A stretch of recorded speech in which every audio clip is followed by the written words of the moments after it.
Apresentamos Através da Bíblia, o programa que leva você ao estudo sistemático e detalhado do Livro dos Livros, a Palavra de Deus. Estes estudos são de autoria do Dr. J. Vernon Magui e apresentados pelo pastor e professor Itamir Neves. Convidamos você, ouvinte, a acompanhar esta jornada através da Bíblia. Olá, amigo, estamos iniciando mais um programa da série Através da Bíblia. É com grande alegria que estamos novamente com você com o propósito de estudarmos a Palavra de Deus e aplicá-la em nossas vidas. Nós somos gratos pelo privilégio que podemos ter de conhecer mais à vontade e o querer de Deus. Por isso eu quero incentivá-lo a continuar estudando a Bíblia, pois o nosso alvo é estudá-la integralmente. Quero aproveitar a oportunidade também para agradecer a você que tem nos escrito, tem compartilhado sobre a sua vida pessoal, sobre a sua vida ministerial. Hoje, por exemplo, nós registramos o e-mail que vem do RD de Catanduva. Ele nos enviou as seguintes palavras. Ele está dizendo que ele e toda a sua família servem ao Senhor, a sua esposa é diaconisa, os seus filhos também estão envolvidos no ministério. E ele nos pede para uma autorização para reproduzir os nossos programas. Nós já respondemos a ele dizendo que damos graças a Deus pelo seu interesse em servir os seus irmãos. Mas estamos esclarecendo também a todos os ouvintes que estamos planejando para breve a produção dos materiais do Através da Bíblia, desse programa, os CDs de áudio e também a publicação do conteúdo em formato de livro. Então, por enquanto, é essa notícia que eu posso dar a você e aos outros ouvintes que têm feito o mesmo pedido. Mais uma vez, eu agradeço por suas palavras, mas eu espero que você tenha um pouquinho mais de paciência para que você possa obter aquilo que você deseja. Entretanto, eu quero cumprimentá-lo pela disciplina de reservar sempre um tempo diário para o estudo da Palavra de Deus. Você sabe que é através do estudo da Bíblia que nós conseguimos força espiritual para as lutas que temos que enfrentar. E agora eu quero convidá-lo também para elevar a Deus as nossas orações, suplicando por esse programa e também pela vida de cada um de nós. Vamos orar? Pai de amor, muito obrigado pela tua palavra, por podermos ouvir também a tua voz. Pedimos a tua bênção sobre todas as nossas famílias, daqueles que nos ouvem. Pedimos a tua bênção para o programa de hoje, que teu Espírito nos ilumine. Nós oramos em nome de Jesus. Amém. Fortalece a fé.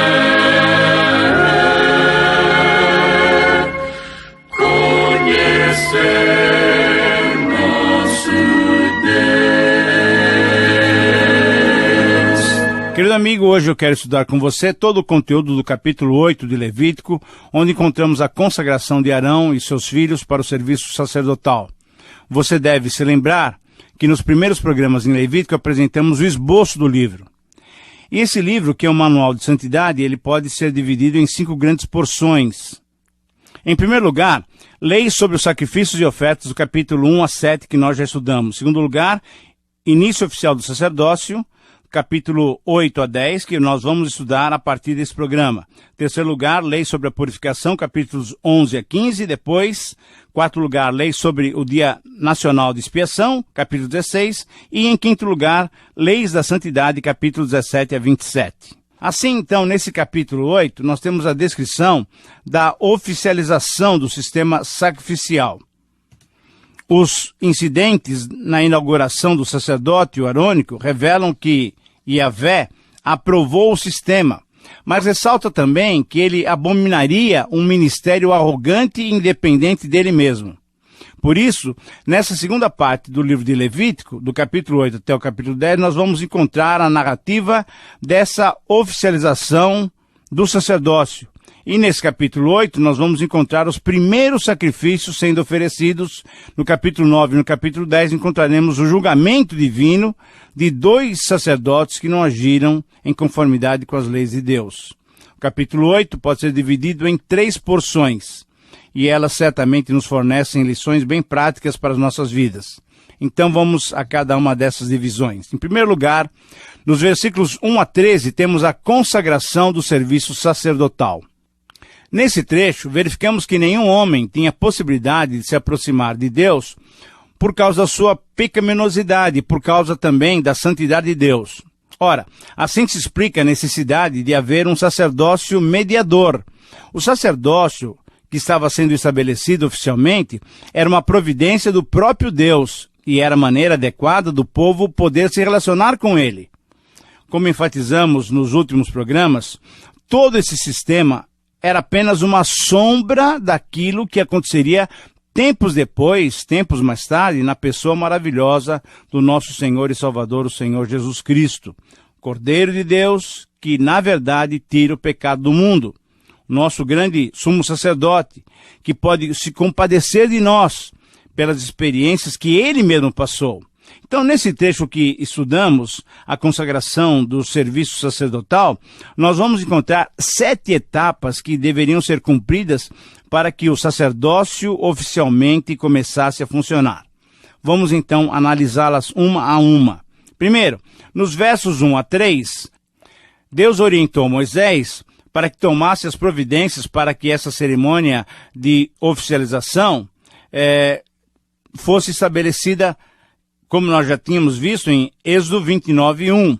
Moisés deveria chamar Arão e seus filhos, escolhidos soberanamente por Deus, para serem os sacerdotes, e isso nós também vimos já em Êxodo 28:1 a 2. Em segundo lugar, Moisés deveria apanhar as vestes sacerdotais, todas elas confeccionadas conforme as orientações que nós vimos lá em Êxodo 28 e Êxodo 39.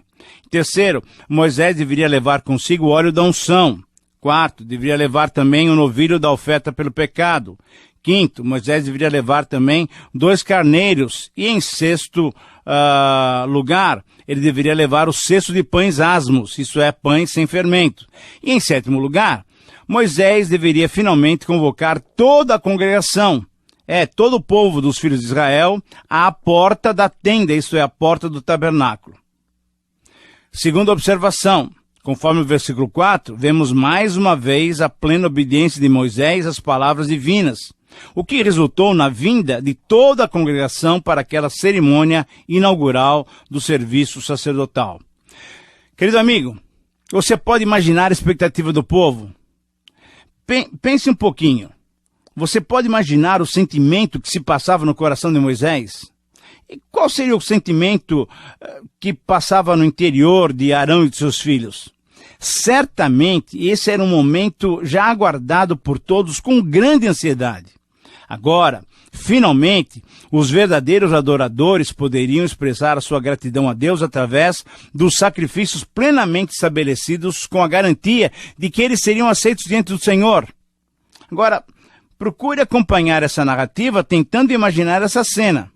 Conforme os versículos 5 e 6, Moisés se dirigiu à congregação, certamente uma grande multidão, talvez de mais de 2,5 milhões de pessoas. Imagina só, e disse que aquela cerimônia estava se iniciando, pois Deus assim ordenara.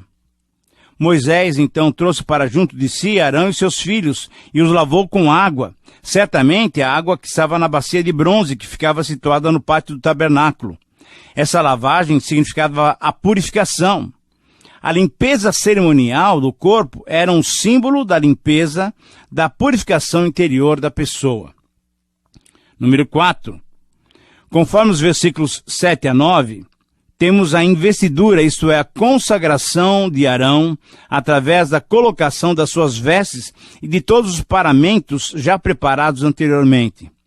Como você deve estar lembrando, estudamos sobre as vestes de Arão nos programas lá no livro do Êxodo. Aqui Moisés vestiu Arão com a túnica, o cinto, a sobrepeliz, ou o manto, a estola, ou o colete, o cinturão de esmeralda, o peitoral, o urim, o tumim. Colocou a mitra, ou o turbante, na cabeça de Arão e colocou também a lâmina de ouro, a coroa consagrada sobre a cabeça de Arão. E nessa coroa, nessa lâmina, estava escrito Santidade ao Senhor. Agora, você percebeu? Ao todo, contando com os 2 cintos, eram 9 itens que compunham toda essa veste bonita, essa veste especial do sumo sacerdote. De fato, era uma veste especial. Mas alguém poderia estar questionando, por que toda essa roupagem para um sacerdote? Querido amigo, A resposta pode ser dada a partir de Êxodo 28, 2 e 40. Ali temos que as vestes sacerdotais deveriam conferir glória e ornamento, isso é, honra e dignidade. Essas vestes deveriam enaltecer o cargo e as funções sacerdotais. Agora, você pode imaginar por quê? É isso mesmo. É isso mesmo, olha só. Essas vestes tão bonitas, tão distintas, eram as vestes do representante de Deus diante do povo. As vestes sacerdotais de Arão representavam a importância e o caráter inconfundível do seu trabalho como sumo sacerdote. Mas, além disso, devemos lembrar também que as cores dessas vestimentas tinham um simbolismo peculiar, particular. O azul, a cor do céu, simbolizava a Deus como Deus do céu, curvando-se sobre a terra com amor e autorrevelação para conosco, as suas criaturas. A púrpura, ou roxo, simbolizava a dignidade real, apontava para a exaltação e majestade soberana de Deus como Rei dos céus e Rei da terra. E o dourado?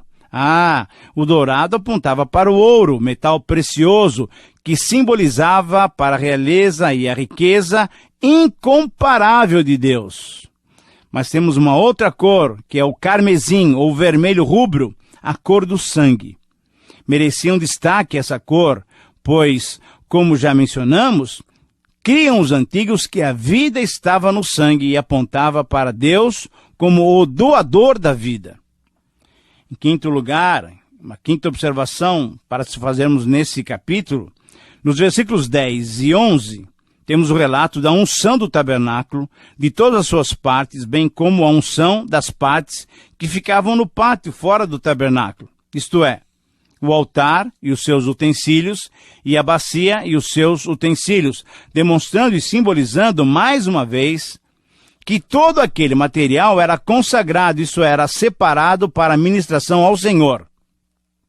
Como nós já vimos anteriormente, esse óleo da unção era feito de especiarias perfumadas e preciosas, como simbologia da santidade e da separação para um uso específico. Para produzir ou usar esse óleo, a não ser para os propósitos sagrados do santuário, era completamente proibido, e a desobediência a essa ordem podia ser punida com exclusão do desobediente do rol dos filhos de Israel. Uma sexta observação, no versículo 12, depois de ungir os utensílios, Deus ordenou a Moisés que ungisse a Arão. Veja que a unção aqui é específica para Arão como sumo sacerdote. É importante notarmos que havia uma clara distinção entre Arão e os seus filhos. Arão era o sumo sacerdote e os seus filhos apenas sacerdotes. Mas havia também uma distinção entre a família de Arão e os demais levitas, que também tinham sido separados para oficiarem diante do Senhor. Creio que você deve se lembrar de que toda a tribo de Levi fora designada para o serviço religioso. Será que você se lembra? Mas veja só, somente os da família de Arão, levitas também, que eram dessa linhagem da tribo de Levi, é que foram escolhidos por Deus para ministrarem no tabernáculo e, posteriormente, logicamente, no templo. Então, somente a família de Arão, dentro dos levitas, poderiam estar ministrando no tabernáculo e no templo. Essa diferenciação perdurou até os dias do Novo Testamento, como, por exemplo, vemos na parábola que o Senhor Jesus contou sobre o bom samaritano, em que Jesus mencionou o desprezo tanto do sacerdote como do levita. Então, duas pessoas que ministravam no templo, mas distintas, com definições distintas dos seus ministérios. Pois bem, explica-se esta unção específica a Arão como um ato de santificá-lo, de separá-lo para o serviço prestado a Deus.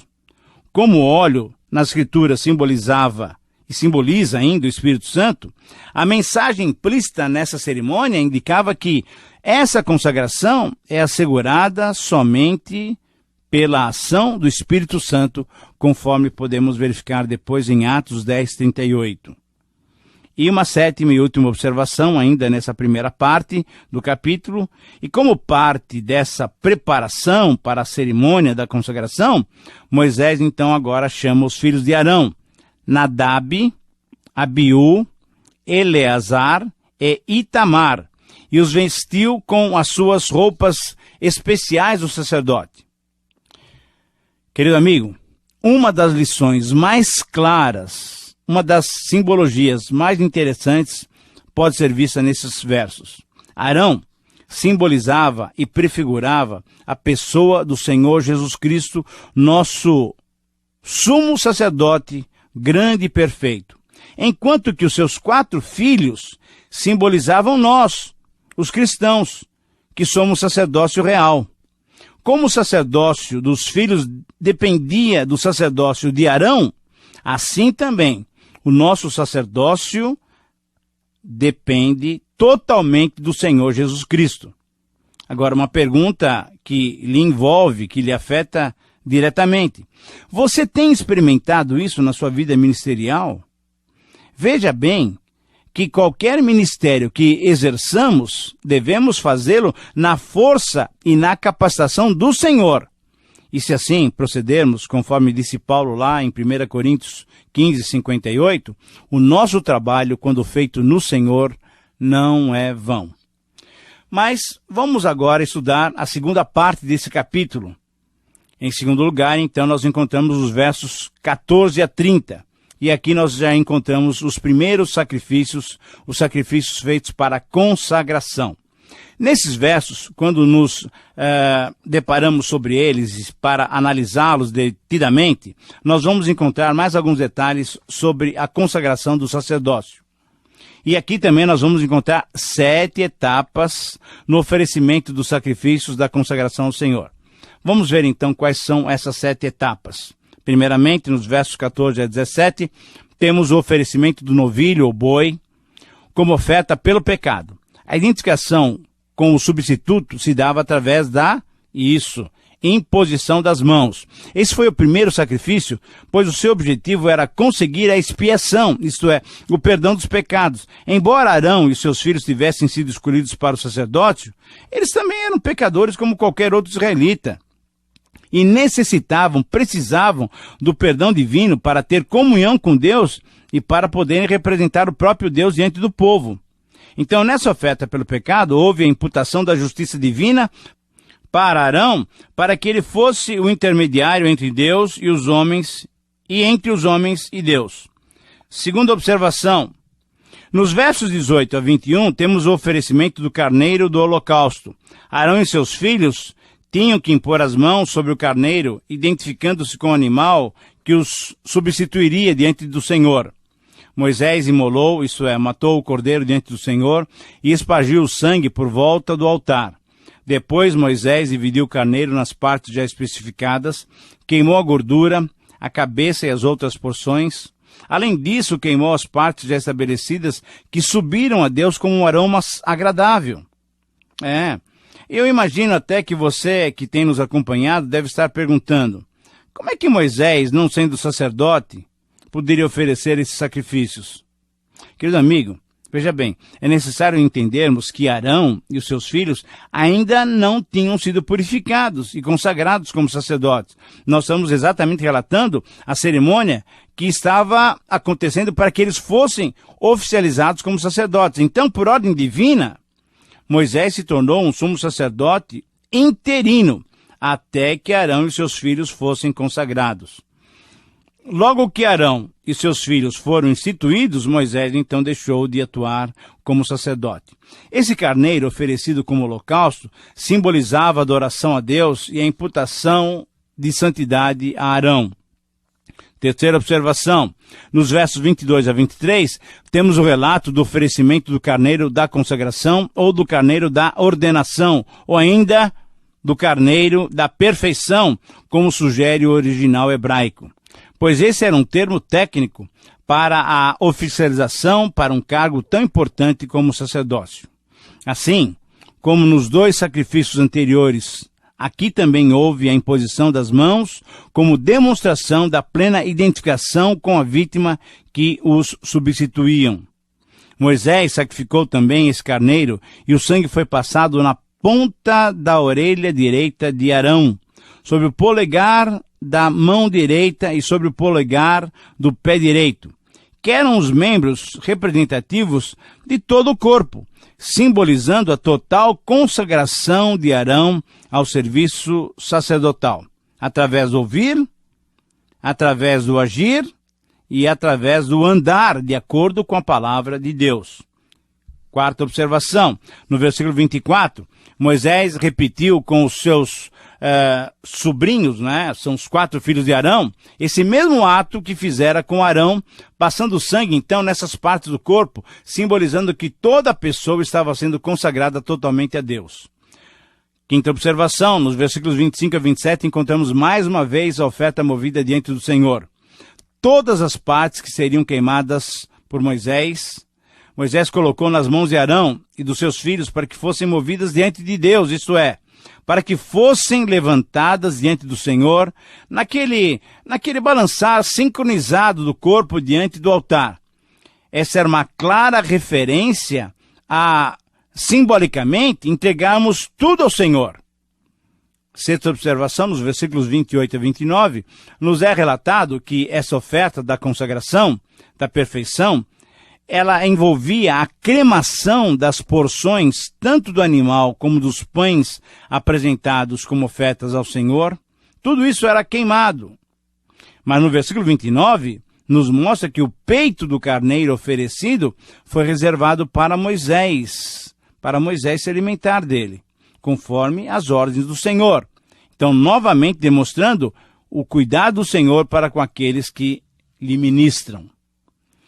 E sétima observação, finalizando essa segunda parte do capítulo 8, no versículo 30, Moisés pegou o óleo da unção e do sangue que estava sobre o altar e os aspergiu sobre Arão e seus filhos com as suas vestes especiais, consagrando assim, de modo definitivo, todos eles ao serviço sacerdotal.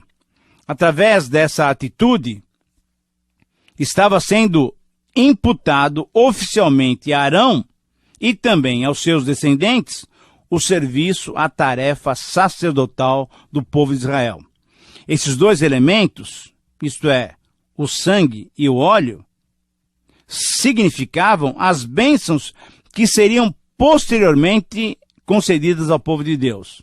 Veja bem, o sangue representava o perdão dos pecados através do sangue de Jesus, e o óleo representava o Espírito Santo que foi derramado sobre todos os cristãos genuínos, e que na verdade ainda é derramado sobre todos nós que somos cristãos genuínos. Querido amigo, lembre-se sempre de que essa consagração era, na verdade, uma separação para o ministério sacerdotal, demonstrando a seriedade da ministração diante do Senhor. Quando servimos no trabalho do Senhor, a nossa vida deve ter um padrão comportamental irrepreensível, como resultado do interior que agrada o coração de Deus. Agora, você pode dizer que tem sido esse o seu padrão interior e também exterior? É uma pergunta para analisarmos. Bom, mas o texto continua e vamos para a parte final. Nos versículos 31 e 36 encontramos a festa sacrificial do sacerdote estabelecido. Nos versos 31 e 32, o ato de comer os sacrifícios, animais e o pão também, muitas vezes vistos nos sacrifícios descritos aqui no livro de Levítico, ilustram a necessidade de nós, cristãos, nos alimentarmos de Jesus Cristo, conforme as suas próprias palavras lá em João, capítulo 6, que nós vamos estudar ainda. Mas, ao mesmo tempo, a ordem para se queimar todo o restante que sobrasse indicava que o que era entregue ao Senhor era exclusivo do Senhor.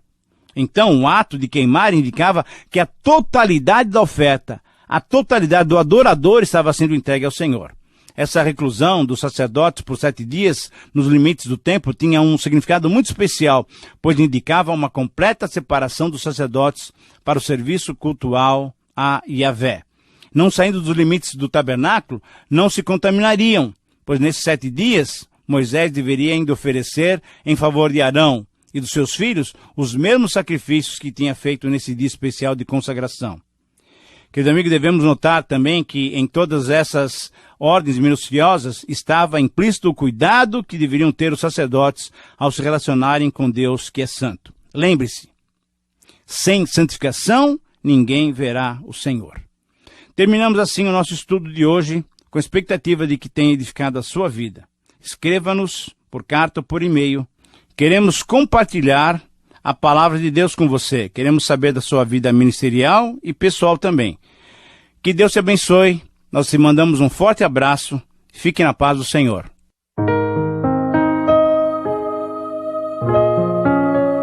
Terminamos mais uma apresentação do programa Através da Bíblia. Esperamos que você nos escreva, dando a sua opinião sobre o que ouviu. O nosso endereço é Caixa Postal 18.300, CEP 046-26970, São Paulo, capital. Ou pelo e-mail atravesdabiblia@transmundial.com.br. Este programa foi produzido nos estúdios da Transmundial.